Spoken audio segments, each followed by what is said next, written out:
Welcome to the Union Fitness Podcast with your host, Charles Jasper, and The Hammer.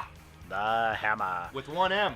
With one M, I will tell that story one day. Today, Charles Jasper. Oh, by the way, I'm sorry, with our lovely host over here, Josh Alsat, Flo's doing his looking thing.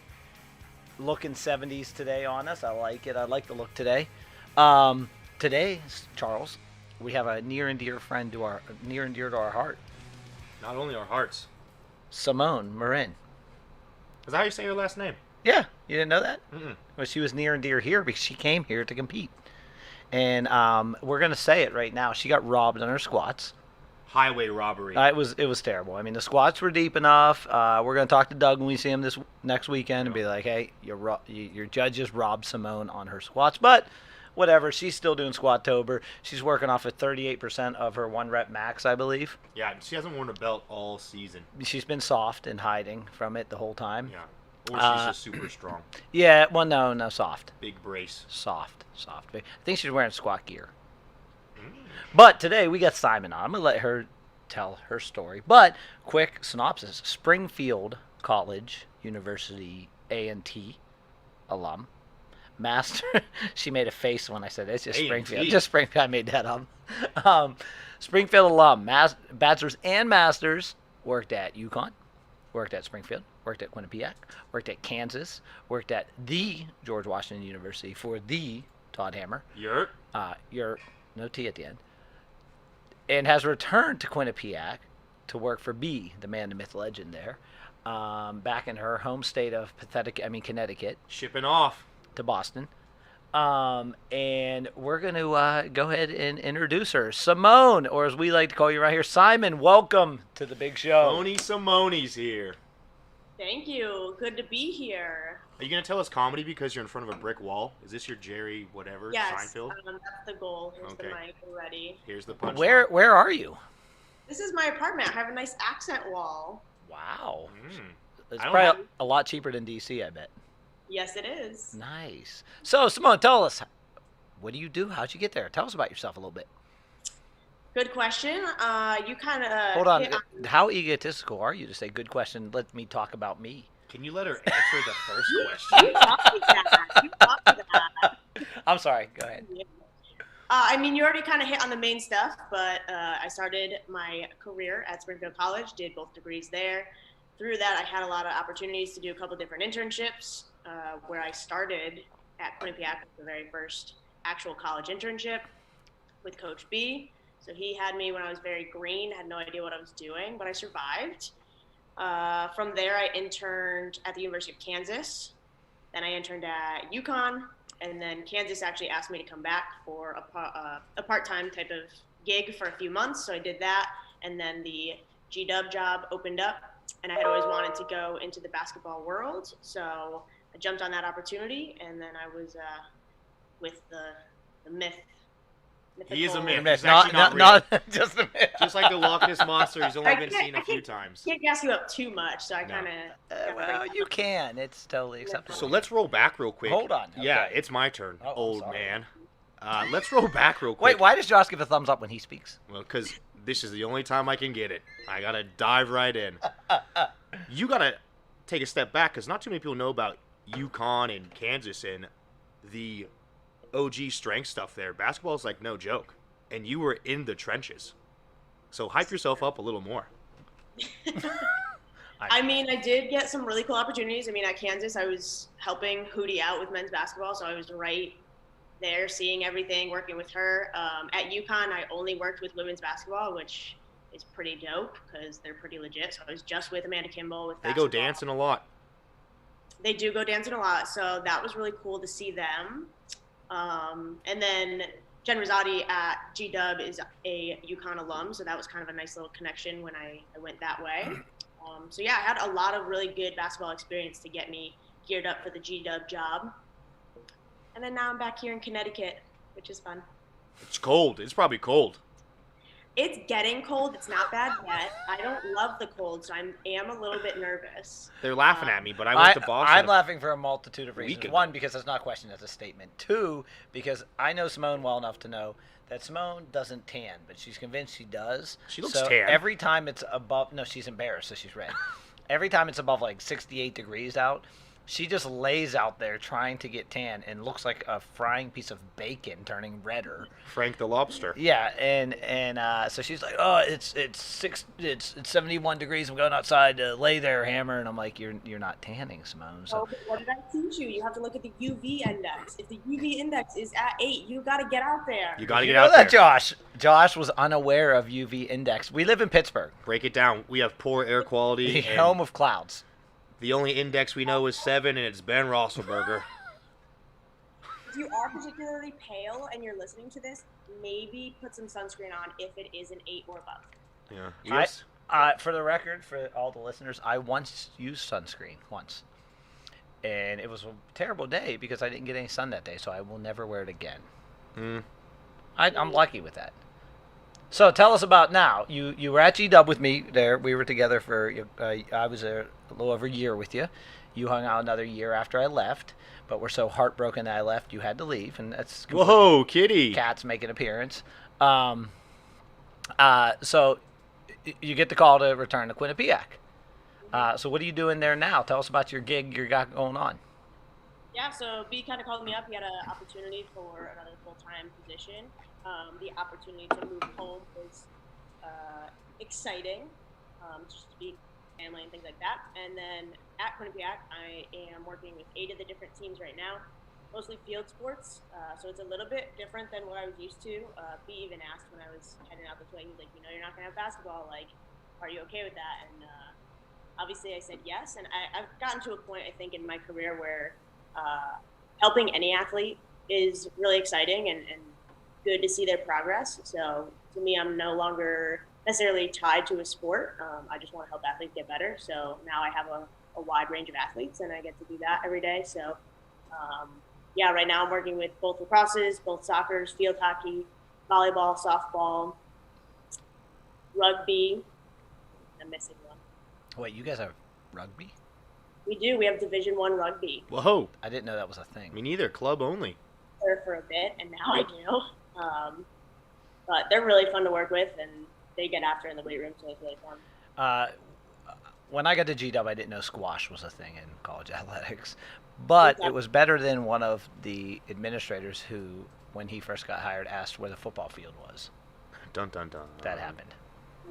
Fun fact, as Hammer would say, there's no football field there. There's no football field. And there's no football team. There was a football team, and they won bowl games in the past. When? In like the 30s. Like the 50s or something. Yeah. It's JFK time.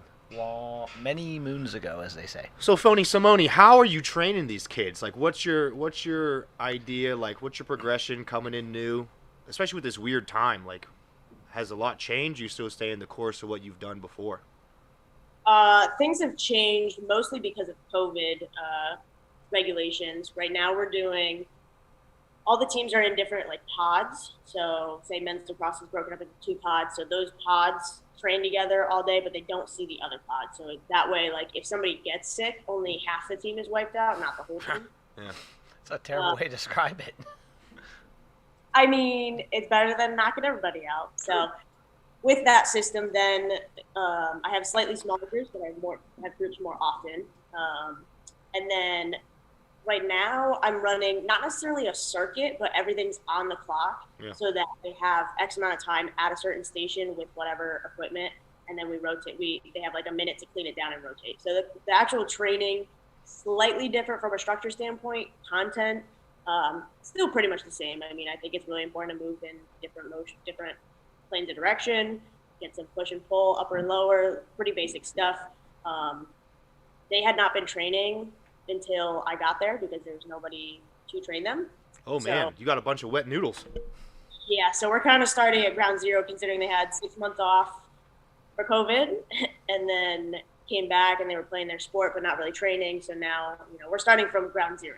So And then they're going back home over at Thanksgiving until January. So It's all over again. Okay, so I got to ask this. You went to Springfield. Springfield is respected as one of the, probably behind my alma mater, the second best school if you're going to be a strength coach. Penn State's back there somewhere. CCBC? CCAC? Is that what I'm talking? Penn State. Nothing wrong with community college. So, and Virginia Commonwealth University. Big Tim. So I have to ask this. You had the great Dr. Adam Fight as a professor, mentor, if you will. How much, and we've talked about this, but how much has changed you as a coach? Because I know with Adam, he's very specific about, I want to see the programming day in, day out, total volume, and everything laid out before you. But as a lifter, and I know you're a competitive lifter, but also as a coach, how has that changed as you've grown? I think there's just maybe different priorities as we're coaching and other things like that. Obviously, you want to see some sort of progression. I'm getting my camera ready so I can get a picture of the cat when it appears again. Continue. You got to have your progressions, but I think you need to be realistic in seeing how the athlete, or whoever you're training, how they're moving and how they are progressing individually. Like, you can write out a full annual plan, but you're never going to actually do that because of either they're progressing faster, they're not progressing as fast, you don't have them as many times as you thought in the weight room, things like that. So I think just being a little bit more realistic and not planning so far ahead, you can still have the end game goal in mind. Like, we need to be peaking at this point, or we're training for this specific game or whatever, and we're going to train backwards from there. Like, that's fine. But being realistic in what specifically each training session looks like up until then, you're never going to be able to do that. You have to be more realistic in knowing that you're going to have to edit and change things up as you go. So I actually don't program too far out anymore. Like right now, because of the weird time, I program the 6 weeks I have them, and then I'll program their time at home. But realistically, I won't program more than a semester long, just because of all that changing. And in the past, I definitely would try to do the annual plan or do the semester and have everything to a T, and you just kind of follow it out that way. And then I realized I was always doing this programming and then never following it because of all the changes. So it was a waste of time. How would Adam feel about that? I I just wanted to throw Adam in there, and I'm going to tag him on this so he has to watch it. Has to. think he would appreciate the adaptability of a coach and the player-coach relationship you have to build to know how to progress. And I will give. I actually went. You brought up exactly what I wanted to ask you. So, you came into GW. I didn't know you. It was a hire I made without actually knowing you well. Good references, good recommendations, and He called me and goes, "Hey, I can't hire you." So, guess who I'm hiring? That was pretty much how the conversation went. And so, you came in completely different personality than myself, and got great buy-in from your women's basketball team. What's your secret? Charm. That's a great question. I think you just need to get to know your athletes. You got to figure out what makes them tick.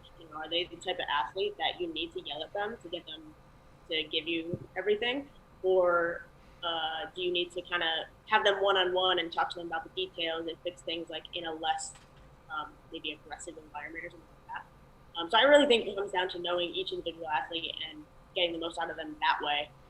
If you train every single team like a football team, you're not going to hit every person. It's just not going to happen. Obviously, when you're working with a lot of athletes, it's hard to do that. So for me, I mean, it was easier when I had women's basketball and like 2 other teams at GW. Like I had 12 athletes in the weight room at a time. Like it's really easy to get to know them. So here, there is a little bit of challenge there, especially at the get-go since everybody's new at the same time. But I do think you're going to get way more out of your athletes the more you get to know them outside of sport and outside of just like what their major is. Like that. And who was your favorite athlete? Don't do that. Come on, man, drop a name. You don't work with them anymore. I mean, if you don't say Sid, she might cut you. She might. With love. If you don't say May Lynn, she might find you. Right. Kelsey won't do anything if you don't say her.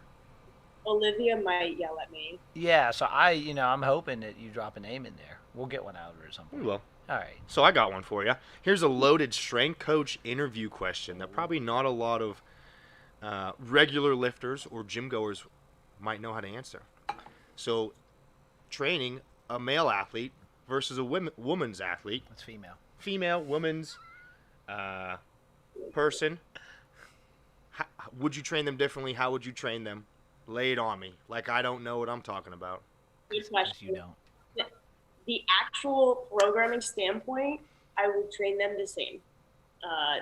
In my opinion, there's no exercise that a woman can't do that a man can do, vice versa, things like that. Like, all exercise can be done.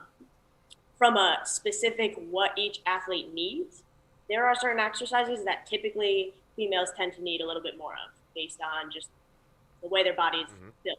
Now, that doesn't mean that that exercise can't be used for a male or a male doesn't need that exercise. So, again, the actual program could be exactly the same.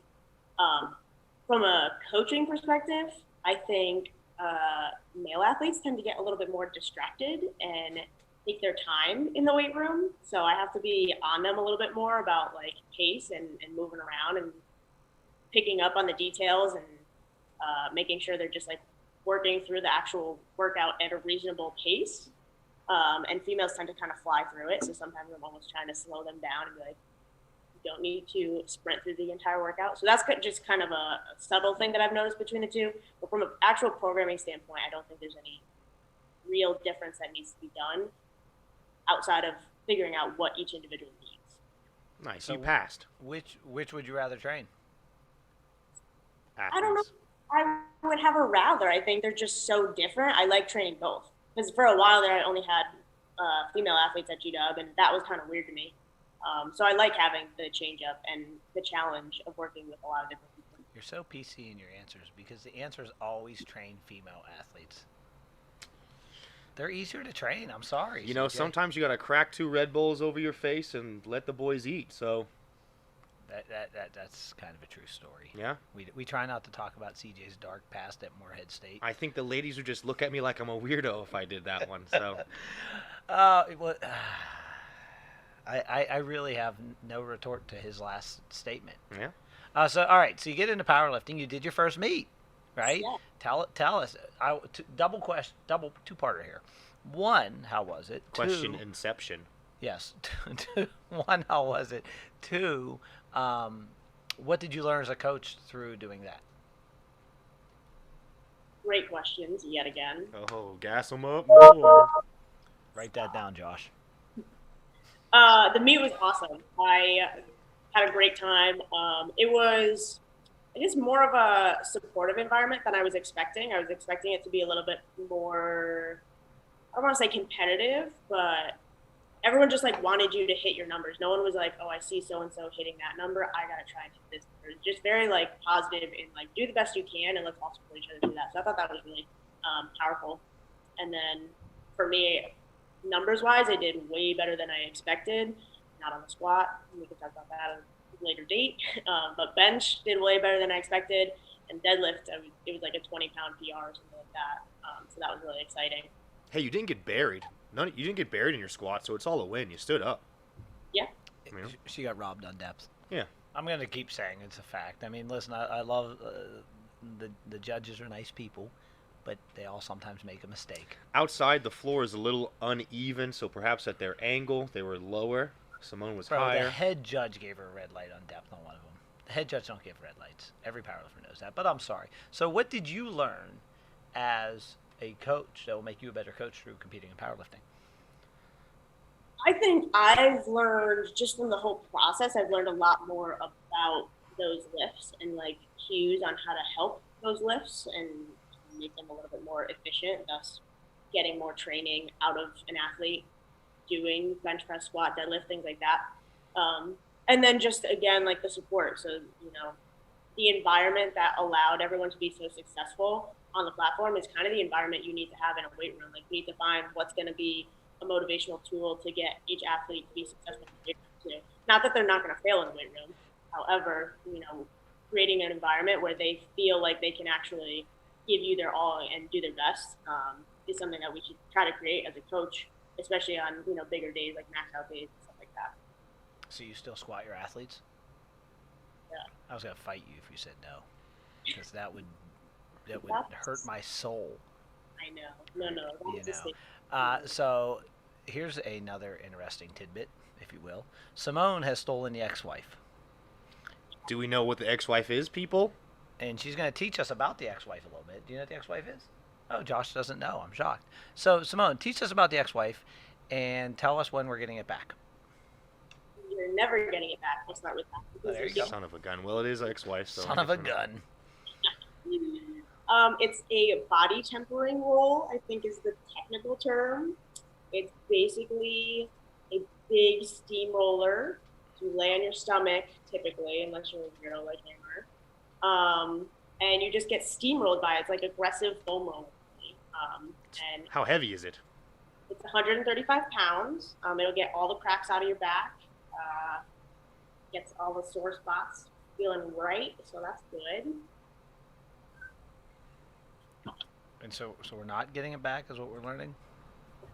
No, you're not good. And is my name still on the one that sits at Quinnipiac? It is. All right, good, because I want to make sure, since I give you that gift, that carries on my legacy, if you will. I mean, the more you use it, it's going to rub off, so you might have to come and visit. And We'll make a road trip to Quinnipiac. Shipping up. You realize it's not Boston, right? But that's the closest thing I know. Just so you know, CJ bases everything off where the closest brewery is. So do you have breweries near you? Because we're going to come visit, and we're going to lift some weights and do some things. We'll bring Josh with us. He can be Yes. he can be the DD. We have a no. button popping up. We actually have one just off of our bike trail, so we can go on a little bike ride. Hold on. Stop right there. CJ got a bicycle. I hear this. He didn't get a helmet. I tried to get him to get a helmet, and within a week he comes in with his head all banged up because he wrecked his bicycle with no helmet on. I got risky. I like to live my life dangerously. But don't we all agree here that he should wear a helmet riding on the streets to work? Through the city. Also, considering your level of biking, I feel like it might be a good decision. Well, I don't look a gift horse in the mouth. I don't think that's how the saying goes. But Hammer gave me a bike, and on the second day riding, the little lever arm that my foot's supposed to be attached It's to, called a crank arm. crank it up, it fell off the bike. So A true story, but it was the bicycle I rode every day, and the crank arm never fell off for me. We got a flag coming. Flag on the here, play. Flag. Okay, I give things to people. I gave Curtis a book today. I gave you a bicycle. I gave you the ex-wife. I'm a giver. That's true. Also, remember the time you rode my bicycle and came back and both tires were flat and we had to go get new tires? That's actually a true story. wide load. Well, here's the other thing. People show up at me. Like I'm supposed to be this expert. I'm fixing all things bicycles. And it's like Simone shows up. My dad gave me this bike. He hasn't ridden in 26 years. It's been in the closet. And actually, I'm going to tell the story real quick. So when I hired Simone, she was moving in. We needed her to start on a Monday. I'll never forget this day. We need you here on a Monday. There's like this HR thing. Remember that goofy HR thing they did? And she said, well, I can get in Sunday, but I need help getting my stuff into my apartment. I said, okay, well, I'll meet you there. And her apartment was kind of awkward to get to, and it was kind of confusing. And I drive up to it, and I'm looking. I call her, and she's like, "Oh, you're like a block up the road. It's a little confusing." And I look, and I see these two parent-looking people in a U-Haul, and I'm like, "Oh, that must be her parents." So I back my car in front of the U-Haul. And as I'm doing it, I can see the dad, being a dad, going, well, he's just throwing his hands in the air and getting very frustrated as the gentleman's blocking him in. And so I walked up to the car, and this gentleman in his white Nikes, cargo shorts, golf shirt with a folded over collar that was stuck in that position. We've all seen the look. I knock on the window and I wave and I said, hey. And the best part is I just hang up the phone with Simone, and her mother is on the phone with Simone yelling at her about where she's lost. So Simone's like, I can hear your voice, I hear my parents' voice, everyone's lost. And her parents are the ultimate parents. Like, they look like mom and dad. And they are the greatest mom and dad ever. So for Christmas this year, I'm buying your dad some cargo shorts and white Nikes. We love that. I mean, it's his look, but they come pre-stained with the green grass toes. Mm-hmm. Oh, perfect. So yeah, when are we getting mom and dad squatting? No, I did try that a couple years back because I have the Sears barbell that I got when I was 18, I think. That's been living in my garage until this quarantine. And my father wanted me to write him a program one time, so I did. I was like, okay, great. So I wrote him out this program, and then he wasn't happy that it made him extremely hungry. So then, Oh. Well, that's how it works. You burn calories, Dad. yeah, he didn't appreciate that. Well, That's parents. why I exercise, I feel like. Because it makes me hungry, so I eat. I was gonna quote a great song and say parents just don't understand. Do you want to sing it? Simone, change subjects. I have to bring this up. Big news yesterday. The dude has cancer. Mm. Oh, Did you hear about this? no. Do you know who the dude is? Come on. Yes, you've talked about it 1,000 times. You gave Corinne and I a full replay at Juniata about it. I actually walked them to the bar while retelling the story of the dude. The entire story. To the point where Corinne and I looked at each other and we were like, it sounds like I don't even understand what he's saying anymore. For the listeners, Corinne's a good friend, strength coach at Louisville. Louisville. Nice young lady, Louisville, as they say it. I was very upset when I saw this yesterday. It was big news. I know CJ's a big fan. He's pretty shook right now about I've it. modeled my life after him and his teachings. I have nothing to add. I feel like, you know what? Mic drop. I'm going to go home now. I'm out. So now's your chance, since you were at G-Dub with this myth. You got to tell some stories now. Time to roast them. Put them on the clock. You got to have a couple good hammer stories in there. Clean stories. Well, it is, we have editing devices here. We are live on the internet. I'm going to say cover your ears. Good thing no one listens. I think the classic Hammer stuff, which you probably deal with now too, is he's very much like, if he gets an idea in his head, it's happening that second. So like the amount of times we just moved a VersaClimber across The DC city. over to We a did move different a VersaClimber across the city a few times. That's a fact. the But time it was period necessary. from the tsunami bar across the city with 25 pounds on each side, and then you couldn't move your shoulders for a week. I did move a tsunami bar 4 blocks through DC, but it was necessary. We were doing science. For the fans that don't know what a tsunami bar is, it's that James Harrison whippy bar that he uses. It flies all around. But the funny part about that bar is that bar was invented.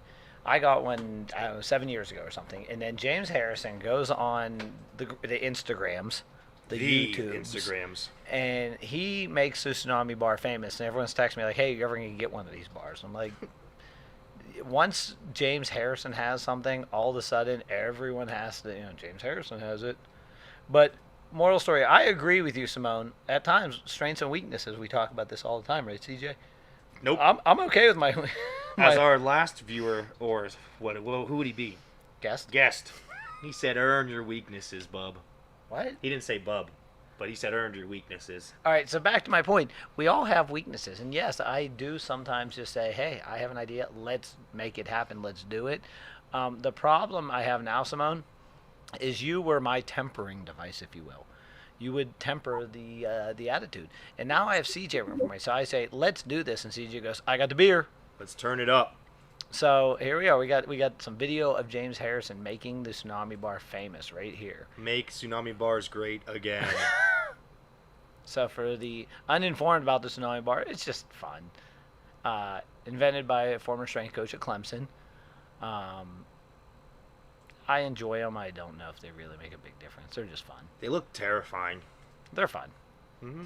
But I wasn't super good when I was going to work on bench press of not bouncing off my chest. Like you have to like control it, or you go through the whip. But like it actually did help for me to actually learn how to not bounce. Bounce. I actually, when we threw the bands on, I thought it helped me. Reverse or... Well, because when you put the bands on the tsunami bar, at first I thought it was gonna be stupid because like it's gonna take the whip out, but it reduced the whip so much that it didn't heave it that inch or two off your chest. Yeah. So you still had to flex it off your chest. So I actually liked it once I put the bands on it. I actually thought it helped my bench a lot. So that was a plus for me on the tsunami bar. That being said, I don't think it's the greatest thing ever. But like I did say, Simone, the problem is I have lost control now that since you don't work for me anymore and CJ does, because like I said, when I have a stupid idea, instead of Simone going stop it, I have CJ going let's roll. It's just a punk rock show here. We're just moshing all day. So what other things do you have? What piece of advice, kind of information would you share with us? The world's listening. We have tens of thousands of listeners. Oh. Okay, scores of listeners. 6 or 7. Educate us. Give us, if you say, 1 to 3 things that matter to you. A couple things that matter to me. Are we saying like as a coach? Life coach. As a Simone.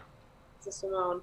Well, a couple of things that I definitely think are important are kind of like modeling your life as to what you're trying to get out of maybe your career or your athletes as well. Like, I think it's important to kind of walk the walk as well as talk the talk. Like, if you don't train, but you're training athletes and you're telling them how to do something, but you can't pick something up, like, that seems kind of problematic to me. So I think it's really important to be able to balance things both ways that way. So can I dive in there real quick? Yes, let's hear it. So these Squattober punks, apparently, so we're strength coaches and we're in. And strength coaches famously say, you got to be mentally tough and grind it out. And whatever comes at you, you're going to fight it out. How many punk Settle down. strength coaches have dropped out of Squattober? And if they have, they can never call anyone mentally weak again. What's your thoughts? Give me something. You know what? I would almost say that the worst ones are the ones who are still doing Squattober, however, have modified it and are like not Leg press. the thing. On the leg press. Yeah, things like that. I've seen a story about leg press is the most challenging exercise a man could face. We will get into that one off air. Yeah, we will. I think CJ's point, let me talk him off the edge here because he's pretty passionate about this point. Bumped up. Is as he saw people dropping out Squattober, it's not that hard. It's not hard at all. And recently I was able to have coffee with a friend of mine who's an Army Ranger and was in training in West Virginia for a month. And when I picked him up from his training, he had cuts all over his body and he's bloody and he had flip-flops on because he couldn't put shoes on.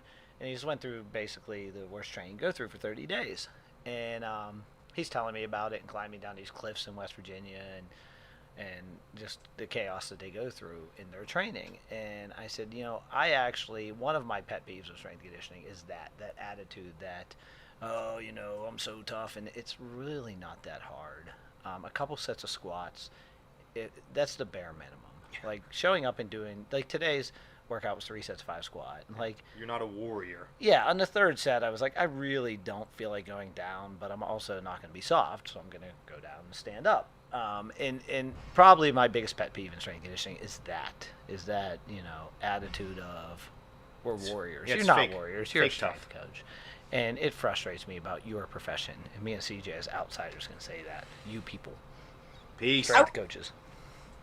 I would add to that in that I think a lot of times they talk about how strength coaches, you need to say yes to everything. You have to do everything people ask of you and things like that. And I think then your schedule just gets out of control and you're no longer really living life at that point. So I think it's important to know when to say no and when to not. Sorry, CJ's looking at me weird as you speak, but I agree 100%. And it's funny. Let me add to what you're saying because I think it's important that strength coaches, one of the reasons you see a lot of people get out as they age is because of that. They can't say no. And me and you had this conversation. One day you'll admit you were wrong. You agreed to do something which I thought was silly. And I kept saying, don't do it, don't do it, don't do it. And you're like, no, well, it's for the kids. It's for the kids. And I'm like, Simone, but how's it going to help you? Is it really going to make a difference in the long run? And we sat there over many a beer and had many debates. And I always said, one day you'll admit I was right. So is that today? No, we're not there yet. Because that particular situation cycles back to the whole getting to know your athletes. Okay. A little buy-in, and let's be honest, volleyball loved me after that, so I got a lot more out of them. I agree, but you have softened your stance, and so I'm about 2 years from you saying the words I love to hear. Hammer, you're right. I don't know if I will ever say those words. I might find a way to say we weren't wrong. We're going to bring you back on the show. Today it's October 21st, 2020. On October 21st, 2022, when we're sitting here, we're going to bring you back on the show. And all you're gray and wrinkly. I'll be bald. Yeah. Yeah, she's like 24 years old or It's something. okay, What are it you, ages 22? I know you're 25 or 6 now. You're old. I'm an adult. But we're gonna bring you on just so my ego can have a boost. So Being an adult, I would like to let you know that I bought my first couch this weekend. So I got rid of that green nasty one that we moved into my apartment the last time. So I'm a real adult now. you're not. You drive a Jeep. What's wrong with a Jeep, man? Oh, that's a big adult. My son's move. 7. He loves Jeeps. They're kind of children's cars. Do you have a Jeep, Josh? Josh is making a face like there's something. Ford Bronco. Well, that's even cooler Ford than a Bronco. Jeep. That's an OJ mobile, man. Give me I a just Ford think Bronco. you guys are too young to know who OJ Simpson was. False.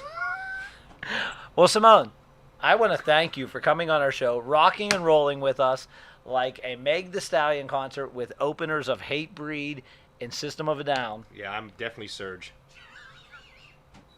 It's true. Simone's the furthest thing from Meg as there is on Earth. But thank you for coming on. We appreciate it. I'm sorry? But I wish I had more Meg in my blood, but it's just not quite me. You can be as you wish. Yes. But I like her music. Hey, well, thank you for your time, Simone. We love you, sister. Make course. train coaches train again. Always. Adios. Yeah, thank you guys. And we out. It's like the newscasters when they talk after the news.